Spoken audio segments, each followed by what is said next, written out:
कोई ऐसा विकल्प नहीं है कि मोदी हटाओ और रमाशंकर बैठाओ, नहीं, ये नहीं है। और जो वैचारिक विकल्प है, चाहे वो सामाजिक न्याय का है, चाहे वो आर्थिक न्याय का है, चाहे वो धर्मनिरपेक्षता का है, चाहे गुटनिरपेक्षता का है, आज सारे विचार अंडर अटैक है। और बिल्कुल हमको याद है जब कम्युनिस्टों की धड़ पकड़ हो रही थी, सोशलिस्ट सोचते थे कि मरने दो। जब सोशलिस्ट मारे जा रहे थे तो सोशल डेमोक्रेट मानते थे, क्रिश्चियन डेमोक्रेट मानते थे कि मर जाने दो। आखिर में सभी मर गए।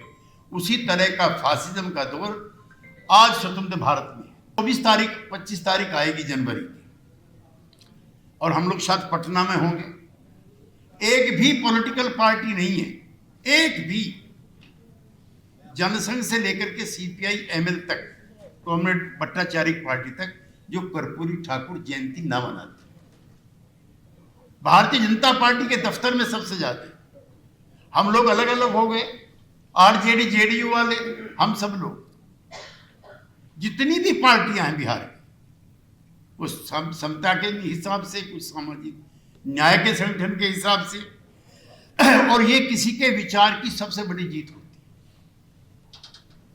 आज लोहिया जी नहीं है, आज कर्पूरी ठाकुर जी नहीं है, मधु लिमय जी नहीं है, राजनारायण जी नहीं है, लेकिन जो धारा उन्होंने छोड़ी, उस विचार की सबसे बड़ी जीत कई बार हो चुकी है, और एक बड़ी जीत के लक्षण फिर प्रस्फुटित हो रहे हैं। कर्पूरी जी एक आदेश जारी करते हैं जिसको लेकर के बिहार के समाज में सिविल वार जैसी स्थिति हो जाती है।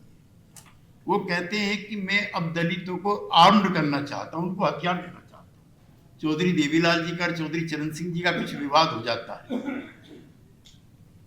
और हमारे जैसे जो पश्चिमी यूपी के कार्यकर्ता हैं, जिनके सबसे बड़े नेता चौधरी चरण सिंह हैं, उनके साथ रहें, या लोकदल कर्पूरी बना है उनके साथ रहें।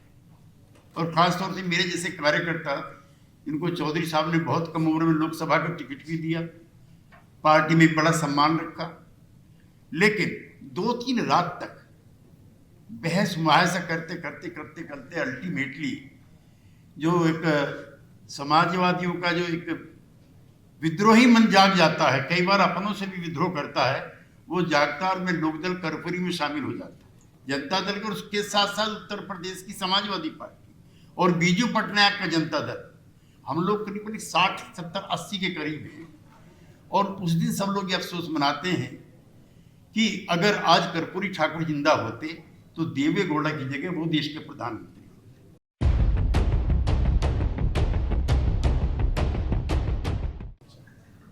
बहुत सम्मानित मंच और साथियों, साथी रमाशंकर ने जो संवाद शुरू किया वो अधूरा रह गया। कर्पूरी ठाकुर जी कई महीने आपातकाल में इनके आवास पर रहे और उनको पहचानना मुश्किल था। इनकी धर्मपत्नी भी, एक छोटी बच्ची भी थी। वो सुनते कोई दादा कोई गांव से आया, और उसी बीच में ना रमाशंकर साथी में पैसे थे, ना हम पे थे, और जो थोड़े बहुत कर्पूरी जी थे वो भी समाप्त हो गए। एक दिन उन्होंने कहा कि उनके एक मिलने वाले प्रोफेसर हैं पटना के, शिवानंद भाई जानते होंगे, पार्थ घोष मुखर्जी, कहा कि उनको संपर्क कीजिए और कहिए कुछ धन की व्यवस्था करें। इनके प्रयासों से वो संभव हुआ। अब वो 2 या 3 हजार रुपये देना चाहते थे, और कर्पूरी जी की आवश्यकताएं 500 और 1000 रुपये के बीच में थी। 8-10 मिनट इस पे विवाद हुआ। फिर ऋण मंगाई। ऋण जो एक उस जमाने में होती थी कपड़ा साफ करने वाली, खुद अपने कपड़े साफ किए, और भोला पासवान शास्त्री से वो मिलने जाते हैं। वो कहते हैं कि आपकी गिरफ्तारी हो जाएगी, आप जाइए। लेकिन जो असली बात है वो मैं कहना चाहता हूं। उसके बाद साथी रमाशंकर उनको लेकर के अहमदाबाद जाते हैं। उनकी इच्छा जॉर्ज फर्नांडिस से मिलने की है, जो प्रभुदास पटवारी, जो बाद में गवर्नर बने, मुरारजी भाई के करीबी थे। उनसे मिलते जाकर के उनके आवास पर, और ये कर्पूरी ठाकुर की वैचारिक प्रतिबद्धता है, उसको हम सलाम करना चाहते हैं। जॉर्ज फर्नांडीज बॉम्बे जो बड़ौदा डायनामाइट है उसको लेकर के बहुत प्रयत्नशील है, और कर्पूरी ठाकुर ऐसा मानते हैं कि जो शक्तिशाली इंडियन स्टेट है उससे गांधी के रास्ते या जयप्रकाश के रास्ते के अलावा कोई रास्ता नहीं। दोनों में लंबा विवाद होता है वैचारिक, और वो नमस्कार करके जॉर्ज फर्नांडीज को चेन्नई चले जाते हैं, वहां पर करुणानिधि के पास चेन्नई में, जहां रोज सत्याग्रह चलता। दो ही जगह थी, अमृतसर का स्वर्ण मंदिर और डीएमके वालों का, जहां सत्याग्रह बंद नहीं हुआ। लेकिन इसके साथ मैं कहना ही चाहता था कि मैं 1996 मेरे साथी बैठे हुए हैं संतोष भारती जी, इसका जिक्र नहीं करूंगा तो कर्पूरी ठाकुर जी की कहानी अधूरी रह जाती है। 1996 में जब वीपी सिंह जी मना कर देते हैं कि मुझको प्रधानमंत्री नहीं बनना है, ज्योति बाबू को भी वामपंथी हमारे जो दोनों दोस्त थे, सीताराम येचुरी भी और प्रकाश कारत भी, वो भी पॉलिटी ब्यूरो में प्रस्ताव पास करा लेते हैं, ये नहीं होता है। तो वो एक दिन है जब सब लोग कर्पूरी ठाकुर को याद करते हैं, समाजवादियों के और जनता दल के, और उसके साथ साथ उत्तर प्रदेश की समाजवादी पार्टी और बीजू पटनायक का जनता दल, हम लोग करीब 60, 70, 80 के करीब हैं। और उस दिन सब लोग ये अफसोस मनाते हैं कि अगर आज कर्पूरी ठाकुर जिंदा होते तो देवे गौड़ा की जगह वो देश के प्रधानमंत्री होते। वो अफसोस का दिन समाजवादियों का है। साथियों, मेरा भी लंबा समय उनके साथ गुजरा। एक दौर ऐसा आया था, हम लोग लोकदल में इकट्ठा थे, चौधरी देवीलाल जी का और चौधरी चरण सिंह जी का कुछ विवाद हो जाता है,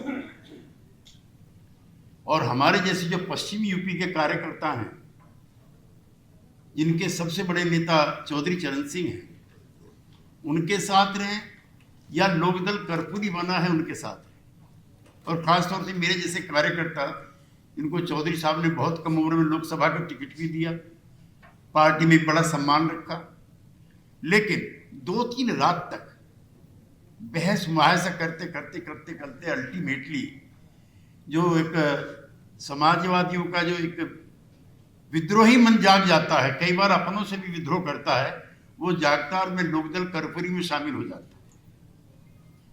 बाद में कर्पूरी ठाकुर मुझे अपनी युवा शाखा का अध्यक्ष बनाते हैं। तो वो एक लंबा दौर है जब मैं उनके साथ रहा हूं, घूमा हूं, फिरा हूं जगह जगह। एक दौर ऐसा भी आता है, मैं कॉमरेड भट्टाचार्य आपको संबोधित करना चाहता हूं, जब बेलछी कांड होता है बिहार में, तो कथनी और करनी में नेताओं की में जो फर्क आया है उनकी में नहीं था, और उसमें मरने वाले 100% दलित हैं। तो कर्पूरी जी एक आदेश जारी करते हैं जिसको लेकर के बिहार के समाज में सिविल वार जैसी स्थिति हो जाती है। वो कहते हैं कि मैं अब दलितों को आर्म्ड करना चाहता हूं, उनको हथियार देना चाहता हूं। ये एक दौर है बिहार का जब कुछ वेस्टेड इंटरेस्ट की जो ताकतें हैं, और मैं एक चीज और कष्ट के साथ कहना चाहता हूं, 1978 की, भाई शिवानंद जी हम सब लोगों में सीनियर हैं, बैठे हैं यहाँ पर, वो एक दौर है समाजवादियों का, जब मुंगेरीलाल कमीशन की रिकमेंडेशंस लागू करते हैं वहां पर 1978 में, तो जनता पार्टी के मुख्यमंत्री हैं। और विचार की भी जीत देखिए, जनता पार्टी का मुख्यमंत्री होते हुए सबसे ज्यादा विरोध जनता पार्टी करती है। कर्पूरी ठाकुर अपदस्थ हो जाते हैं, उनको हटा दिया जाता है, और हटाने में कुछ समाजवादी पार्टी के भी विधायक साथी शामिल हैं। ये 1978 है। उस समय कर्पूरी जी ने जो काम किया था, अब 24 तारीख 25 तारीख आएगी जनवरी की, और हम लोग शायद पटना में होंगे। एक भी पॉलिटिकल पार्टी नहीं है, एक भी, जनसंघ से लेकर के सीपीआई एमएल तक, कॉमरेड भट्टाचार्य पार्टी तक, जो कर्पूरी ठाकुर जयंती ना मनाती। भारतीय जनता पार्टी के दफ्तर में सबसे ज्यादा हम लोग अलग अलग हो गए, आरजेडी जेडीयू वाले, हम सब लोग, जितनी भी पार्टियां हैं बिहार में, वो समता के हिसाब से, कुछ सामाजिक न्याय के संगठन के हिसाब से, और ये किसी के विचार की सबसे बड़ी जीत होती है। आज लोहिया जी नहीं है, आज कर्पूरी ठाकुर जी नहीं है, मधु लिमय जी नहीं है, राजनारायण जी नहीं है, लेकिन जो धारा उन्होंने छोड़ी उस विचार की सबसे बड़ी जीत कई बार हो चुकी है, और एक बड़ी जीत के लक्षण फिर प्रस्फुटित हो रहे हैं। मैं इस अवसर पे ये भी कॉमरेड भट्टाचार्य आपसे कहना चाहता हूं, आप मुंबई से आ रहे हैं, फिर एक बार विकल्प की बात चली है जो बहुत अच्छी है, चूंकि अब आप लोगों की एकता के अलावा इस फासिज्म को रोकने का और कोई रास्ता नहीं। लेकिन इसमें मैं चाहता हूं कि जो वैचारिक विकल्प है उसकी आधारशिला समाजवादी और साम्यवादी मिलकर के तैयार करें। कोई ऐसा विकल्प नहीं है कि मोदी हटाओ और रमाशंकर बैठाओ, नहीं, ये नहीं है। और जो वैचारिक विकल्प है, चाहे वो सामाजिक न्याय का है, चाहे वो आर्थिक न्याय का है, चाहे वो धर्मनिरपेक्षता का है, चाहे गुट निरपेक्षता का है, आज सारे विचार अंडर अटैक है। और बिल्कुल हमको याद है जब कम्युनिस्टों की धरपकड़ हो रही थी, सोशलिस्ट सोचते थे कि मरने दो। जब सोशलिस्ट मारे जा रहे थे तो सोशल डेमोक्रेट मानते थे, क्रिश्चियन डेमोक्रेट मानते थे कि मर जाने दो। आखिर में सभी मर गए। उसी तरह का फासिज्म का दौर आज स्वतंत्र भारत में है। हम 77 में भी इमरजेंसी में जेल में बंद रहे थे। हमारे वजन बढ़ करके आए थे जेलों से। अगर जेलों में इस बार गए तो जिंदा वापस नहीं आए, तब तो वापस भी आए। और वजन हमारा तो 5-6 किलो वजन बढ़ा था, आपका बढ़ा होगा। लेकिन इस बार जो है, इस गलत फहमी में कोई सोशलिस्ट या कम्युनिस्ट ना रहे। अंदर गए तो बाहर नहीं आओगे, और कब्र भी नहीं बनेगी, कफन भी नहीं मिलेगा। याद रखना, आजादी के आंदोलन में हुआ था, कफन भी जिनको मिला नहीं है, मजार जिनके बने नहीं है, सलाम सो उन्हें हमारा, सलाम सो उन्हें हमारा। ऐसा दौर है। तो एक वैचारिक मैं चाहता हूं प्रतिबद्धता इस इंडिया के पीछे बैकग्राउंड में काम करे, जिसका काम साम्यवादियों को और समाजवादियों को मिलकर करना है। और इसकी आधारशिला कभी समाजवादियों के वैचारिक गुरु श्री स्वर्गीय मधु लिमय जी ने रखी। वो बराबर कहते थे, उन्होंने किताबें भी लिखी और उन्होंने सब लोगों से कहा, उनके रहते ये काम होता भी था।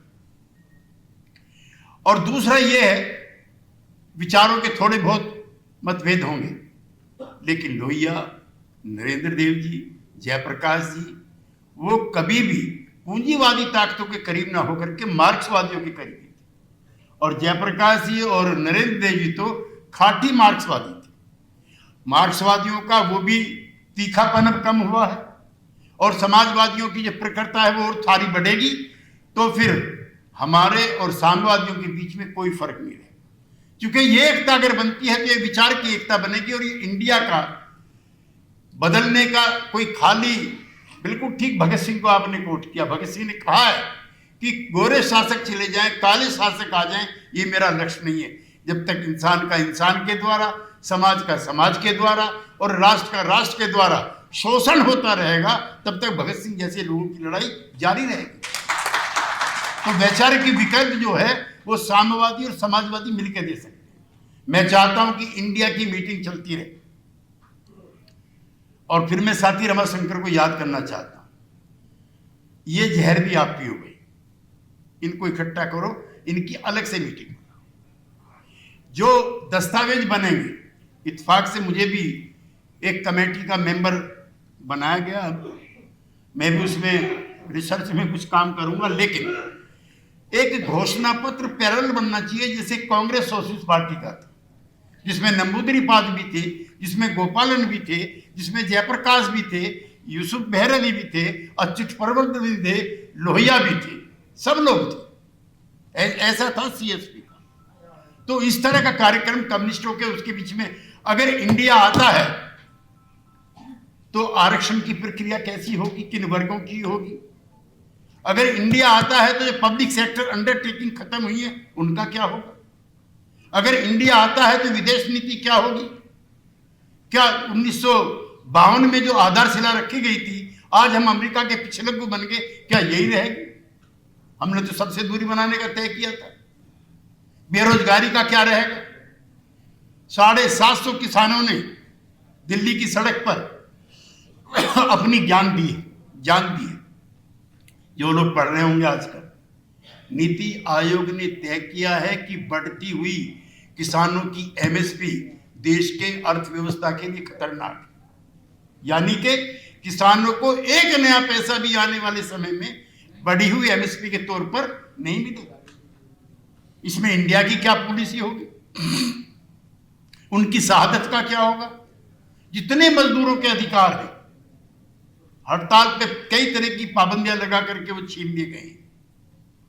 तो अगर नया हिंदुस्तान बनाना है, भगत सिंह का बनाना है, गांधी का बनाना है, लोहिया का बनाना है, and above all Karpoori Thakur का बनाना है, तो उसके लिए ये एकता बहुत जरूरी है।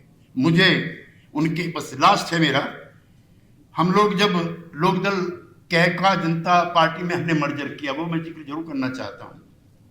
तो दिल्ली से मैं युवा संगठन का अध्यक्ष था, उस नाते कर्पूरी जी, देवीलाल जी, रवि राय जी और कुंभारा हमारी जी के साथ, चूंकि विकल्प बन रहा है तो मैं जरूर कहना चाहता हूं।